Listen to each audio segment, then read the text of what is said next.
വല്ലാഹി ലാ യുമിൻ, ഒരാൾ മുഅ്മിനാവില്ല. സഹാബത്ത് ചോദിച്ചു, ഇതാരെ കുറിച്ചായി പറയണത്? വീണ്ടും നബി തങ്ങളുടെ പ്രഖ്യാപനം, വല്ലാഹി ലാ യുമിൻ, ഒരുത്തൻ മുഅ്മിനാവില്ല.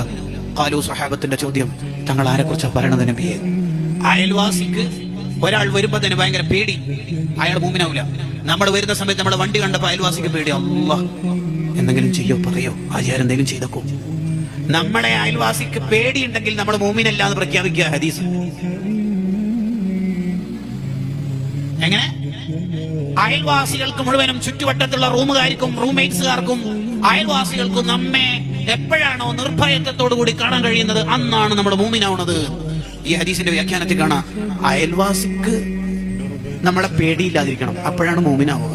ഒരു മദ്യപാനിയായ ആള് അല്ലെങ്കിൽ ലഹരി ഉപയോഗിക്കുന്ന ആള്, പുതിയ കാലത്തെ ഭാഷയിൽ MDM തട്ടിയ ആള് നടന്നു വരുമ്പോ അയൽവാസിയുടെ അടുക്കട്ടെ, ഉമ്മാരനെ മുട്ട് വിറക്കുന്നു, സഹോദരിയുടെ നെഞ്ചു പിടക്കുകയാണ്, ഭാര്യ ഇങ്ങനെ പിടച്ചുകൊണ്ടിരിക്കുക, പിന്നെ എങ്ങനെ ഇയാൾ മുഅ്മിനാവുക? അപ്പോൾ ഒരു മുഅ്മിൻ എങ്ങനെയാ ലഹരി ഉപയോഗിക്കുക? മോനെ, അതിൽ നിന്നൊക്കെ നമ്മൾ മാറിയേക്കണം.